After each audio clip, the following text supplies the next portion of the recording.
ठीक है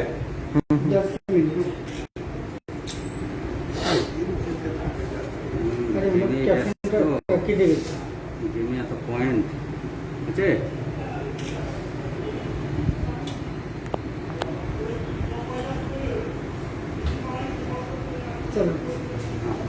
हाँ शुरू करो फोन নাম্বারটা বলে দেবো আগে বলে না ফোন নাম্বার যেটা আপনাদের হোয়াটসঅ্যাপে আছে আমরা সেটা হচ্ছে 8918564872 8918564872 রাইট নমস্কার। আপনারা জানেন যে সম্প্রতি উত্তরবঙ্গের বিভিন্ন যে জনপ্রতিনিধি রয়েছেন তাদের মধ্যে কিছু কিছু জনপ্রতিনিধি বিধায়ক এবং যে আমাদের সাংসদ রয়েছেন কিছু তারা উত্তরবঙ্গকে পৃথক রাজ্য করার জন্য অথবা কেন্দ্রশাসিত অঞ্চল করবার জন্য তারা প্রস্তাব রেখেছে। আমরা এটাকে ব্যক্তিগত কোনো অভিমত বলতে আগ্রহী নই এবং আমরা মনে করছি যে এটা একটা পরিকল্পিত বিষয়। আজকে এখানে আমি আপনাদের সামনে বঙ্গভঙ্গ প্রতিরোধ মঞ্চ বলে একটি মঞ্চের তরফ থেকে এসেছি। এই মঞ্চটি হচ্ছে শিলিগুড়ির বিভিন্ন যে সামাজিক সংগঠন, সাংস্কৃতিক সংগঠন, বিভিন্ন যে অন্যান্য সংগঠন রয়েছে অরাজনৈতিক, তাদের যৌথভাবে তৈরি একটা মঞ্চ। এই মঞ্চে আমাদের সঙ্গে যে সমস্ত সংগঠনগুলো রয়েছে তারা হলো বাংলা পক্ষ, জয় বাংলা, বঙ্গবাসী, বঙ্গীয় নাগরিক পরিষদ, অর্চক, গীতাঞ্জলি কালচারাল ইউনিট, ভাষা ইত্যাদি এবং বাংলা ও বাংলা ভাষা বাঁচাও কমিটি রয়েছে। আজকে কোভিড বিধির কারণে আমরা এখানে সবাই উপস্থিত নেই, আমরা কয়েকজন মিলে উপস্থিত হয়েছি। আমি সঞ্জীব চক্রবর্তী, এই বঙ্গভঙ্গ প্রতিরোধ মঞ্চের আহ্বায়ক। আমার সঙ্গে উপস্থিত রয়েছে শ্রী আশিস সাহা, উনি বাংলা পক্ষের তরফ থেকে আছেন। শ্রী মহাকাশ অধিকারী, তিনি জয় বাংলার তরফ থেকে আছেন।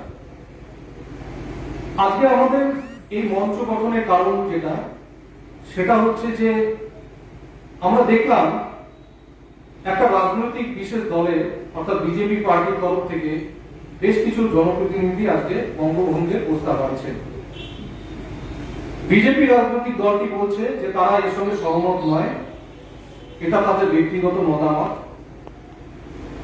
কিন্তু আমরা গতকাল দেখলাম যে কেন্দ্রীয় মন্ত্রিসভা তার যে সম্প্রসারণ করা হলো, সেখানে যে সমস্ত ব্যক্তি বা সাংসদ তারা এর সপক্ষে মতামত রেখেছেন বা প্রস্তাব রেখেছেন, অর্থাৎ শ্রী জন মাল্লা মহাশয় এবং নিশি প্রামাণিক মহাশয়, এই দুজনকে তারা মন্ত্রিসভায় স্থান দেবে। একদিকে আমরা দেখতে পাচ্ছি কোন রাজনৈতিক সিদ্ধান্ত, অর্থাৎ যদি রাজনৈতিক মতের যদি বিরোধী তারা সত্যি হয়ে থাকে, তাহলে সেই বিরোধিতার জন্য কিন্তু এই সাংসদ বা এই বিধায়ক, যারা অন্যান্য বিধায়করা এটাকে সমর্থন করছে, তাদের বিরুদ্ধে কোনো ব্যবস্থা নেওয়া হলো না। বিজেপি দল কোনো ব্যবস্থা নিলেন না, তাদেরকে বহিষ্কার করলেন। অপরপক্ষে আমরা দেখলাম তাদের মধ্যে থেকে বিভিন্ন জনপ্রতিনিধিদেরকে তারা পুরস্কৃত করলেন আজকে মন্ত্রিত্ব দিয়ে। সুতরাং এটা আমাদের কাছে স্পষ্ট যে এটা একটা দলীয় সিদ্ধান্ত, কোনো ব্যক্তিগত সিদ্ধান্ত একেবারেই নয়, এবং একটা সুপরিকল্পিত ভাবে এটাকে সম্পূর্ণভাবে করা হচ্ছে বা বলা হচ্ছে একটা রাজনৈতিক দলের তরফ থেকে, এবং সেই ঘটনাতে সম্পূর্ণ মদত রয়েছে বা পৃষ্ঠপোষকতা রয়েছে আমাদের কেন্দ্রীয় সরকারের। আজকে এই নির্বাচনের পরে আমরা দেখতে পাচ্ছি আজকে সামাজিক মাধ্যমে উত্তরবঙ্গকে বিচ্ছিন্ন করার জন্য নানান ধরনের গ্রুপ তৈরি হয়েছে, প্রচার চলছে লাগাতার ভাবে, হুইসপারিং ক্যাম্পেইনিং চলছে, সুপরিকল্পিতভাবে বিভিন্ন রকমের ব্যবস্থা নেওয়া হয়েছে এবং বিভিন্ন যে বিচ্ছিন্নতাবাদী গোষ্ঠী তারা একত্রিতভাবে মঞ্চ গঠন করছেন। আমরা আপামর জনগণ তাদের প্রত্যেককে বলছি যে এটাকে খুব হালকাভাবে না নেওয়ার জন্য তারা যেন প্রত্যেকে এই ঘটনাটাকে অত্যন্ত গুরুত্ব দিয়ে দেখেন। এখন প্রশ্ন, আমরা এই বিষয়টাকে কেন প্রতিবাদ করছি বা বিরোধিতা করছি? আপনারা জানেন যে একটা দুর্বল রাজ্য, ছোট রাজ্য মানে দুর্বল রাজ্য, আজকে যদি বাংলা দ্বিখণ্ডিত হয় পশ্চিম বাংলা, সেক্ষেত্রে কি পশ্চিমবঙ্গ কি উত্তরবঙ্গ ভারতীয় মানচিত্রে কিন্তু তার যে গুরুত্ব এই অঞ্চলের মানুষের সেটা কিন্তু লোপ পায়, হ্রাস হয়। আমরা দ্বিতীয় যে কারণে করছি সেটা হচ্ছে যে বলা হলো যে আমাদেরকে আপনারা যেহেতু অনুন্নয়ন হচ্ছে, অবহেলা হচ্ছে, তার জন্য এটা তারা চাইছেন। কিন্তু ছোট রাজ্য বা কেন্দ্রশাসিত অঞ্চল উন্নয়নের কোন নিশ্চয়তা দেয় কি? আজকে যে সমস্ত অঞ্চলগুলো রয়েছে ছোট ক্ষুদ্র রাজ্য হিসেবে, তাদের কথা ভাবুন, উত্তরাখণ্ড ভাবুন, আজকে আপনি ঝাড়খণ্ড ভাবুন, আজকে ছত্তিশগড়কে নিন, কেন্দ্রশাসিত অঞ্চলগুলোকে নিন, তাদের যে সমস্ত মানে মানুষেরা আছেন, সেখানকার বাসিন্দা রয়েছেন, তারা কি ভিন রাজ্যে রোজগারের জন্য যাচ্ছেন না? তারা কি চিকিৎসার জন্য যাচ্ছেন না? তারা কি আজকে শিক্ষার প্রয়োজনে অন্যখানে যাচ্ছেন না? তার মানে প্রত্যেকেই কিন্তু এই ছোট রাজ্য হওয়া সত্ত্বেও যাচ্ছেন। আমাদের এই শিলিগুড়িতেই আপনারা দেখবেন সিকিম থেকে কত লোক পড়তে আসেন, চিকিৎসার জন্য আসেন, রোজগারের জন্য আসেন। সুতরাং আজকে যদি অনুন্নয়ন কারণ হয়, তার জন্য কিন্তু এটা কোনো সঠিক সমাধান বলে আমরা মনে করি না। তার জন্য আলোচনা চলতে পারে, সে আলোচনা চলুক, উন্নয়ন হোক, কিন্তু তার জন্য অজুহাত হিসেবে বঙ্গভঙ্গকে কিন্তু আমরা ব্যবহার করতে পারি না। এছাড়াও আর একটা কথা বলা হলো যে এর নাকি উত্তরবঙ্গে যে বিভিন্ন রকমের আন্দোলন এর আগে ছিল, তার একটা স্থায়ী রাজনৈতিক সমাধান এর মাধ্যমে করা হচ্ছে। সত্যি কি? আজকে ভেবে দেখুন, উত্তরবঙ্গে যে সমস্ত আন্দোলনগুলো হয়েছে সেগুলো অর্থাৎ গোর্খাল্যান্ডের আন্দোলন, গোর্খাদের স্বায়ত্তশাসনের যে অধিকার বা তাদের যে ইচ্ছা, একদিকে রয়েছে কামতাপুরীদের সেই ইচ্ছা, একদিকে রয়েছে কোচ যে জনগোষ্ঠী তাদের সেই ইচ্ছা। আজকে আপনি যদি পৃথক রাজ্য করেন, তাহলে এদের কোন ইচ্ছা সেখানে সফল হবে? অর্থাৎ তাদের যে ইচ্ছাগুলো একটাও পূরণ হচ্ছে না এবং এই আন্দোলন তারা যেটা করতেন তার কারণগুলো কিন্তু বুঝিয়ে থাকবে এবং সেই ক্ষেত্রে এটা কিন্তু কোনো স্থায়ী রাজনৈতিক সমাধান বলে আমরা মনে করি। এবার আসি আরেকটি অত্যন্ত গুরুত্বপূর্ণ কারণ। বলা হচ্ছে ছোট রাজ্য হলে নাকি সেখানে অনেক উন্নতি ঘটে, আর্থিক বিকাশ ঘটে। আজকে আপনি বলুন তো, জিএসটি আসার পরে একটা রাজ্যের রেভিনিউয়ের প্রায় 90% জিএসটি থেকে আসে। রাজ্য সরকারগুলোর কাছে কিন্তু যে সমস্ত অধিকার আগে ছিল আরোপ করা, সেগুলো নেই। সেখানে আমরা দেখছি জিএসটি পরে ক্ষুদ্র রাজ্য বা যে কেন্দ্রশাসিত অঞ্চল, তাদের প্রত্যেকের রেভিনিউ মারাত্মকভাবে হ্রাস পেয়েছে এবং কেন্দ্র সরকারকে প্রতি বছর এদেরকে ক্ষতিপূরণ দিতে হচ্ছে রাজ্য চালানোর জন্য। আজকে আমরা কি চাইবো যে পশ্চিমবঙ্গ বা উত্তরবঙ্গের যে মানুষ তারা এই আর্থিক স্বাধীন একটা জায়গা থেকে সেটা একটা পরাধীন রাজ্যে পরিণত হোক, যারা কিনা আর্থিকভাবে সম্পূর্ণভাবে নির্ভরশীল থাকবে কেন্দ্রের উপর? আজকে গণতন্ত্রের যে সুবিধা আমরা উত্তরবঙ্গে পাই, যদি কেন্দ্রশাসিত অঞ্চল হয়, সেটা তো সম্পূর্ণ দিল্লির লোকরা সেখান থেকে সেটাকে পরিচালনা করবেন। সেই ক্ষেত্রে আমাদের কি ভূমিকা হবে? আমাদের যে গণতান্ত্রিক অধিকার এই রাজ্যের বা উত্তরবঙ্গের মানুষের, সেটা কোথায় থাকবে? আপনারা জানেন এই সমস্ত কারণে আমরা এর বিরোধিতা করছি।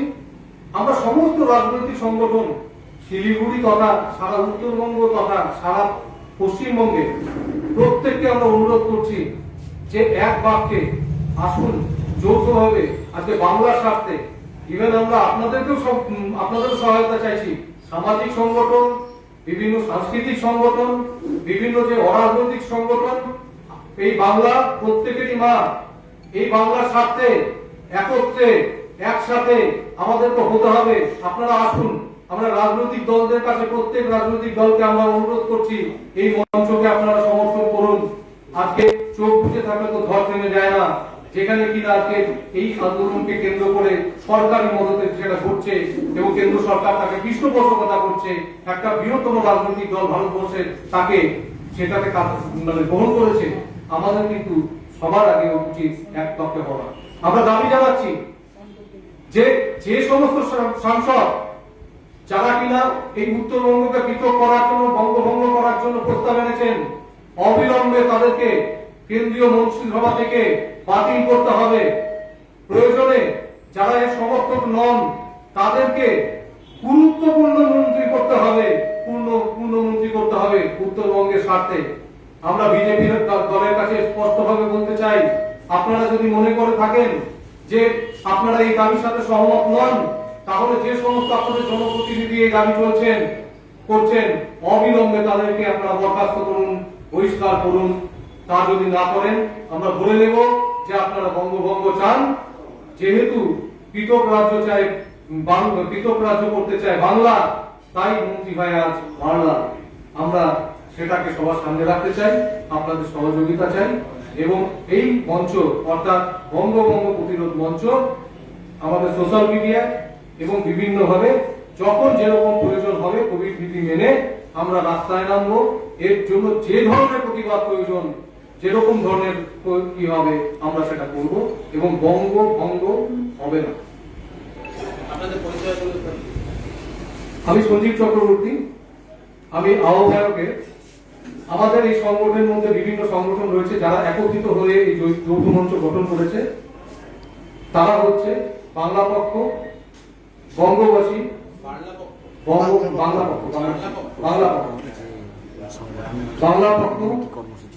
বঙ্গবাসী, জয় বাংলা, বঙ্গীয় নাগরিক পরিষদ, অর্চক, ভাবনা, গীতাঞ্জলি কালচারাল ইউনিট। এছাড়া অর্চক, গীতাঞ্জলি কালচারাল ইউনিট, ভাবনা, বাংলা ভাষা, বাংলা ও বাংলা ভাষা বাঁচাও কমিটি, অর্থাৎ যতগুলো মানে বাংলা প্রেমী সংগঠন যৌথভাবে সিদ্ধান্ত নিয়েছে একত্রে এই লড়াই করবে বলে। 8918564872। আচ্ছা, এটা নিয়ে মানে বঙ্গভঙ্গ প্রতিবাদ মঞ্চের পক্ষ থেকে রাস্তায় নেমে কি কোনো প্রতিবাদ বা কোনো কর্মসূচি আপনারা মানে?